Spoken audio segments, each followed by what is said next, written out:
안녕하세요. 자, 할머니, 그것이 알고 싶다. 이러면 급조했습니다. 그것이 알고 싶다. 또 최근 들어서 2월달 들어서 비트코인 트랜잭션이 급증을 하고 있는데, 뭐 저는 우상향이라고 얘기는 하는데, 지금 늘어나고 있는데, 가고 최근 며칠 동안, 이틀 동안 진짜 급증했어요. 급등이라고도 얘기할 수도 있는데, 요 많은 지금 트랜잭션이 일어나고 있는데, 이게 지금 무슨 의미냐? 온체인 상에서 일어나는 지금 현재 상황이 지금 현재 어떻게 벌어질 개연성이 있는지를 한번 살펴보겠습니다. 비트코인 트랜잭션이 늘어나는 거는 블록체인닷컴이나 아니면은 뭐 구글이나 이런 데서 블록체인닷컴 혹은 mem풀이라고 해서 찾아보시면 대략 그 내용들에 대해서 사이트를 확인할 수 있습니다. 키워드는 mem풀입니다. mem풀. 예, mem풀 한글로 치셔도 돼요. 한글로 치셔도 됩니다. 네, 이렇게 치면은 이 두 가지 사이트를 볼 수가 있습니다. 이 두 가지 사이트를 볼 수가 있는데, 자, 키워드부터 확인해 드릴게요. 자, 그것이 알고 싶다. 그것이 알고 싶다. 위에다가 딱 올려 드릴게요. 이것도 끄죠. 자, mem풀 키워드 구글에서 검색 엔진에서 mem풀을 쳐보시면 돼요. mem풀 비트코인 mem풀 나오죠. 자, 요 비트코인 mem풀 요 부분들을 보면은 처음에 보면은 뭔 말인지 모를 겁니다. 예, 이게 일반 주식 시장하고 여기 암호화폐 쪽에는 약간 차이가 있어요. 주식 시장에서의 펀더멘탈이라고 하면은 뭐 회계를 가장 기초로 하죠. 회계를 해서 뭐 수익률이 얼마나 하느냐 뭐 이런 부분들을 많이 따지지만 암호화폐 쪽에서는 이 블록체인의 데이터를 분석할 수 있는 부분들이, 그리고 이 부분을 통해서 실제 사업이나 아니면 네트워크의 건전성 이런 부분들을 뭐 해석하고 분석할 수 있는 게 사실상 펀더멘털적인 관점에서 접근이 되거든요.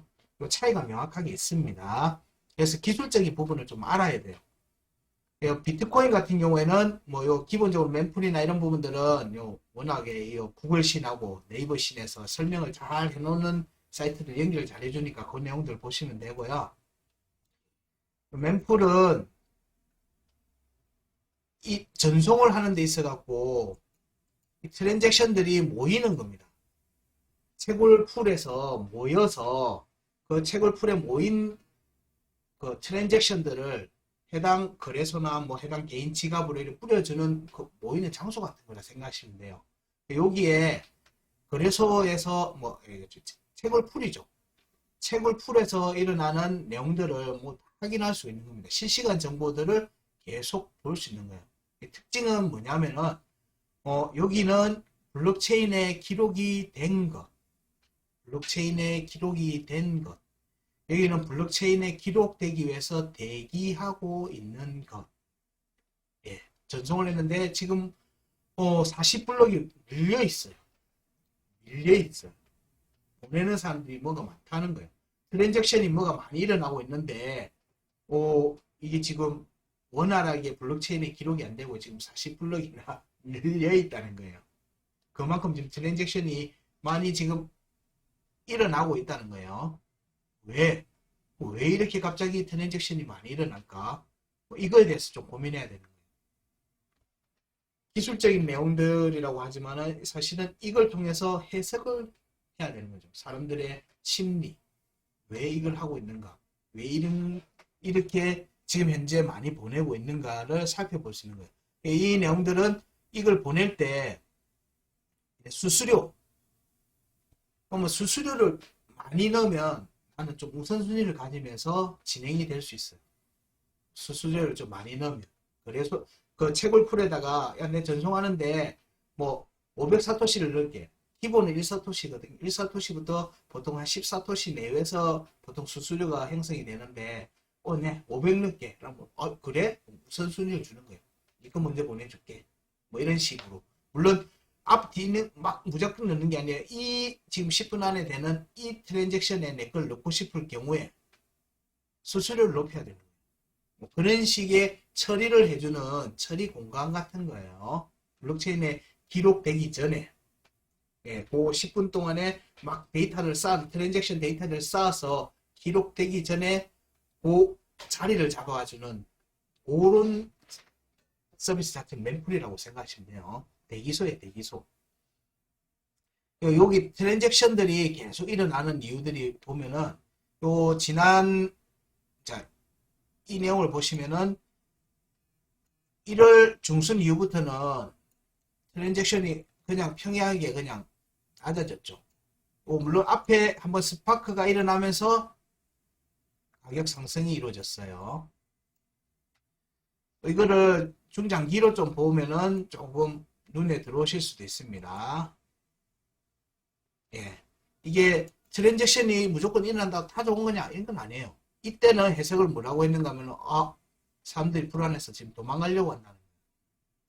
혹은 반등을 보고 매수하려고 비트를 넣은 사람도 있겠지만은, 뭐, 그렇기보다는 대부분 하려고 들어오는 거죠.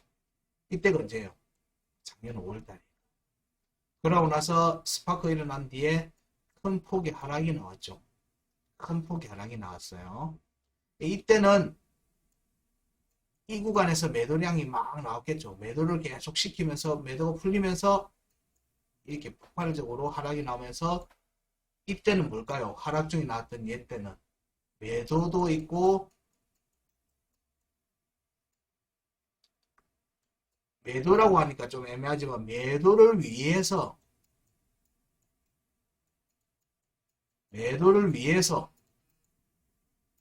거래소로 보내는 거예요. 거래소로 보내는 거예요.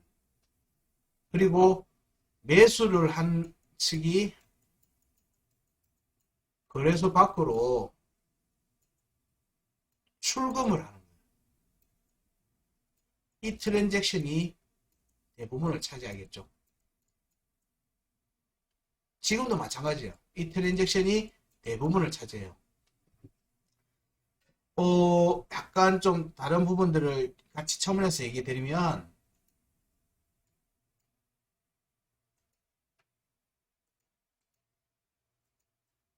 자, 트랜잭션은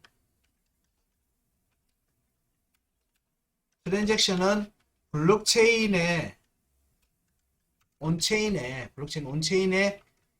기록되는 과정이에요.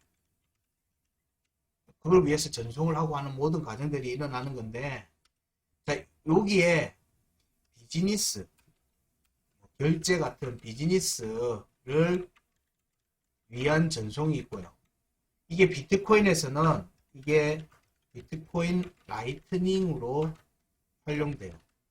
라이트닝 네트워크에서 비트코인을 활용한 비즈니스들은 비트코인 라이트닝 네트워크에서 이루어져요. 비트코인 라이트닝은 비트코인의 사이드 체인 같은 거예요. 비트코인에서 비트코인 라이트닝으로 보내는 과정은 온체인에서 일어나기 때문에 그거는 온체인 트랜잭션에 기록이 돼요. 근데 비트코인 라이트닝 네트워크 안에서 일어나는 트랜잭션은 비트코인 네트워크하고는 상관이 없어요. 사이드에 별도의 네트워크이거든요. 그러니까 여기서 결제를 하기 위해서 일어나는 수많은 트랜잭션은 여기 포함이 안 돼요. 실제로 이걸 내 지갑으로 개인 지갑으로 다시 옮길래 이러면은 트랜잭션이 기록이 돼요. 이런 차이가 명확하게 있어요. 그래서 지금의 트랜잭션에는 비트코인 라이트닝 네트워크로 보내는 물량이 있을 거고요. 주고받는 물량. 그러니까 비트코인 내가 활용할 거야 라고 해서 다른 데로 빼내는 물량이든지, 비트코인 라이트닝에서 다 썼어, 내 이제 온체인에서 해서 내가 바꿀 거야, 뭐 이런 식으로 뭔가를 하는 움직임이 있을 거지만, 이 부분보다는 사실상 개인 간 거래보다는 개인 간 거래, 그리고 개인과 거래소 간의 입출금, 개인 지갑과 이게 많겠죠. 거래소에 물량을 안 놔뒀다가 내가 팔아야 되겠다 혹은 뭔가 해야 되겠다 해서 거래소로 비트코인을 보내는 거죠. 혹은 거래소에서 비트코인이나 이런 걸 사서 내 개인 지갑으로 보내는 거죠. 이런 게 트랜잭션이 기록이 되는 겁니다.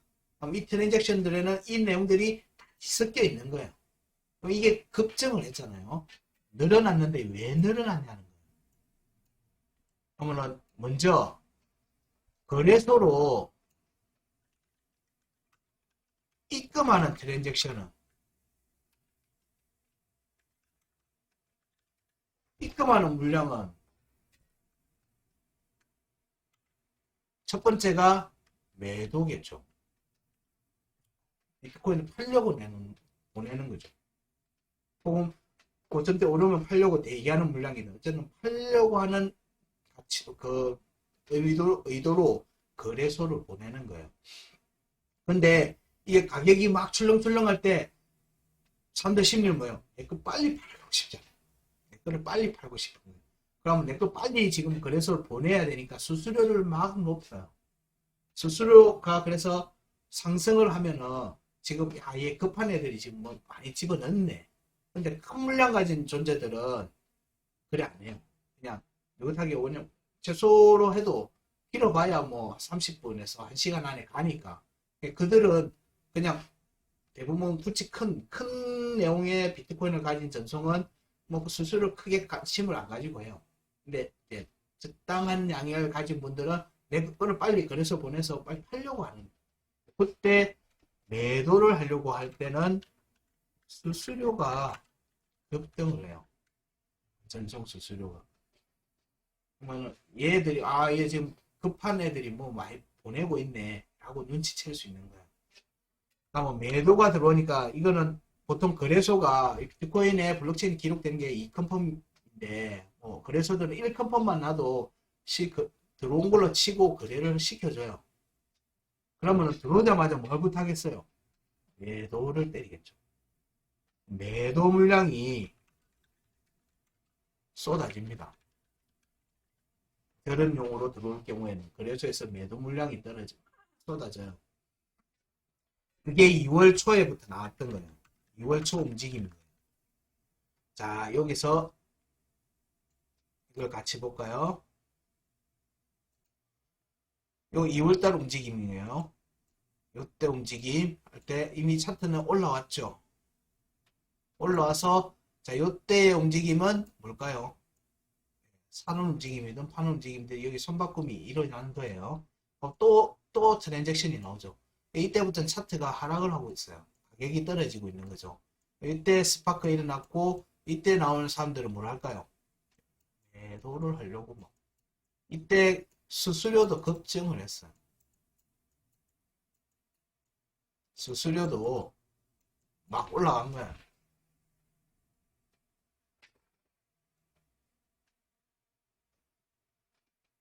그러고 나서 지금 계속 트랜잭션이 계속 일어나는데 가격이 올라가기 시작하죠. 예. 이때 앞에서 움직임하고 비슷하겠죠. 예. 이런 식의 움직임 거예요. 그럼 이때 움직임에서 우리가 주목해서 봐야 되는 게 뭐가 있을까요? 이때 움직임에서 우리의 매도 물량이 쏟아질 때는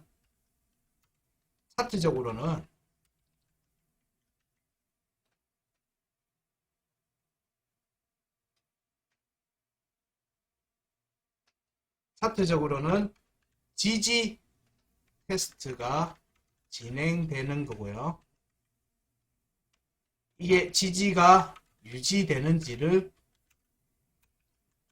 살펴야 되겠죠. 그러면은 제가 며칠 전부터 2월 달에 들어오면서 우리 차트를 볼까요? 이 차트는 2월 2일 날 고점을 찍었죠. 찍고 꾸준히 조정이 나오죠. 조정이 나오는 겁니다. 그리고 여기서 물량을 받아주고 있다고 계속 얘기 드렸어요. 예, 22,767달러에서 계속 받아주고 있다. 여기 오면은 매수 받아주고, 여기 오면 매수 받아주고. 이게 며칠이에요? 4일, 5일, 6일.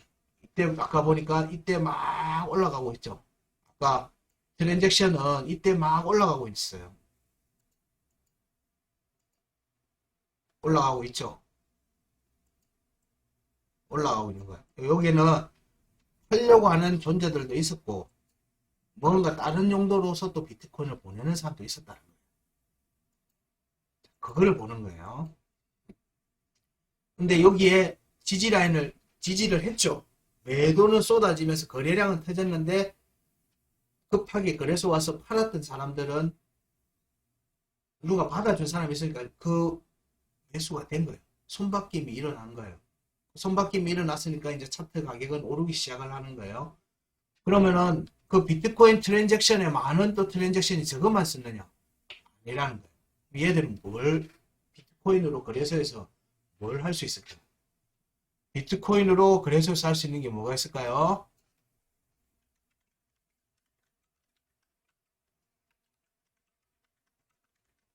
개인이 비트코인 있으니까 비트코인 매수는 아니겠죠. 이거 매도 아니면 두 번째 뭐예요?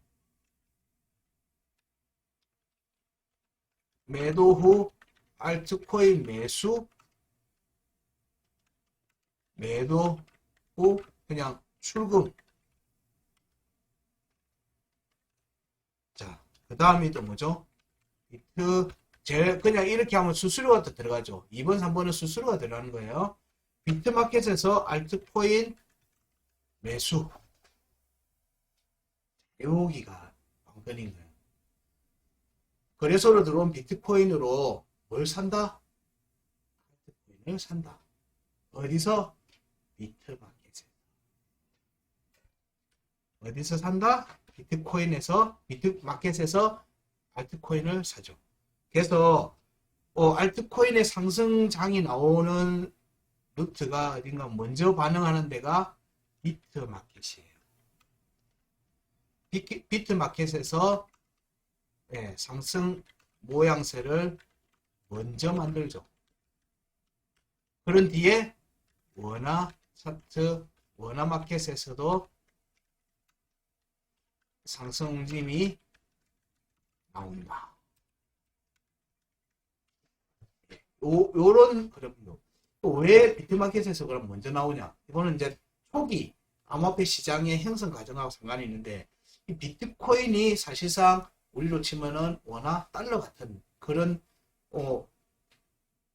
핵심 코어 그냥 금액이었어요. 얘를 기초로 해서 알트코인을 사고 팔고 했었어요. 기축통화 같은 역할을 했던 거죠. 그래서 글로벌 시장에서 암호화폐 시장에서 가장 큰 시장은 비트마켓이에요. 비트코인으로 알트코인을 사고 파는 게 오래됐고, 그게 거래량도 굉장히 많아요. 거기에 이제 뭐 원화가 붙고 이렇게 하면서 좀 더 편하게 만들어준 거지. 그래서 비트코인 마켓, 비트마켓이 먼저 움직이는 거예요. 자, 그러면은 지금 현재의 움직임을 보면 비트코인 업비트 같은 경우에도 그렇고 비트코인의 비트마켓을 보시게 되면은 움직임이 우선적으로 나와요. 큰 움직임이 나오죠. 여기는 아무래도 국내 거래소 같은 경우는 비트마켓보다는 원화마켓을 많이 활용하기 때문에 여기 거래량이 좀 작죠. 뭐 바이낸스나 이런 데는 뭐 USDT 시장도 많지만은 BTC 마켓도 굉장히 커요. 거래량도 많고. 거기에 먼저 등락이 막 나오기 시작하는 거예요. 그렇게 여기에 움직임이 먼저 나온다는 거예요. 비트마켓의 움직임이 먼저 나오고, 먼저 나오고 난 다음에 어디로 간다? 원화마켓으로 이동한다. 왜냐면 우리는 원화가 더 편하니까. 그렇게 흐름을 눈치챌 수 있다는 거예요. 그러면 이 지금 현재 트랜잭션이 많이 일어나 있던 이 스파크의 비트코인 가격이 상승한다. 이건 뭐다? 추가 상승의 여지는 지금 이제 크다. 이렇게도 해석해 볼 수가 있는 거예요. 한 턴 더 올리는 움직임이 나오고 나서 알트코인들이 다시 또 비트코인으로 이동하는 비트코인이나 이더리움으로 이동하는 움직임이 다시 또 이어지겠죠. 이때의 움직임은 비트코인은 천천히 우상향을 하면은 알트들은 난리가 나겠죠. 그러다가 다시 비트코인이 살짝 조정받을 때 얘들이 전부 다 내려온다? 비트코인으로 다시 온다는 거죠. 요 흐름들인 거예요. 그렇게 돼서 비트코인이 확보돼서 추가 상승으로 나올 것 같으면 그때는 자 거래소 밖으로 출금이 막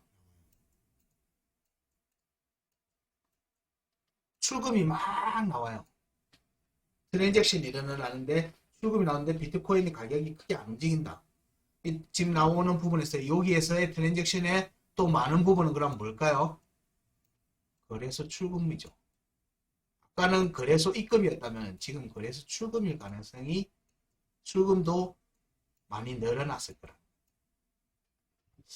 이게 자금이 많은 우리는 금액이 작으니까 또 귀찮아서 거래소에 놔두는 경우가 많지만은 해외나 좀 자금이 큰 데는 거래소를 신뢰하지 않아요. 그래서 보통 개인 지갑이나 이 지갑으로 이동시키는 경우들이 많기 때문에 혹은 좀 더 큰 마켓으로 이동시키는 경우들이 많기 때문에 그런 부분들을 거래소 출금으로 트랜잭션이 또 나오는 거예요. 이런 온체인 데이터의 흐름과 실제 차트의 움직임의 흐름도 이게 계속 연관이 있어요. 왜냐하면 이 내용이 바로 유동성에 대한 부분이거든요. 주식 쪽에는 그 유동성 거래소로 유입되는 내용 금액들이나 이런 부분들이 확인이 되지만 그래서 누가 얼마치 샀다 뭐 이런 것들이 리포트하게 돼 있죠. 근데 암호화폐는 그게 없어요. 이런 걸로 추론을 하는 거죠. 추측을 하고 어떻게 이 내용들이 실제 가격이 어떻게 영향이 되는지를 보면서 온체인 데이터를 분석을 하는 내용들이 암호화폐 쪽에서는 펀더멘털 분석 한 축이 될 거라고 보는 거예요. 실제로 이런 부분들이 거래에도 도움이 되고 실제 비즈니스를 분석하는 데도 많은 도움이 됩니다. 현재는 이런 트랜잭션이 지금 늘어나고 있는 게 가격이 어떻게 영향을 주고 있는지 하고 이 전체 흐름은 어떤 방향을 보고 있는지를 간단하게 설명을 드렸습니다. 간단하지만 간단하지 않은 내용이죠. 기술적 분석에서의 차트 의견과 이렇게 기술적 기본적 분석, 펀더멘털 분석, 온체인 데이터 분석을 통해서 나오는 내용들을 같이 이렇게 같이 들어서 시장 전체에 대한 이해를 가지고 뭐 지금 가격 움직임을 보시면은 이렇게 쉽사리 흔들리진 않을 거예요. 지금은 좀 더 봐도 된다. 지금 좀 더 봐도 된다. 차트의 값도 그렇지만 여러 주변 상황들 뭐 실제로 이 흐름에 동참하는 뭔가가 많이 지금 진입을 하고 있구나 라고 보시면 됩니다. 네, 고맙습니다. 오늘은 여기까지 하겠습니다.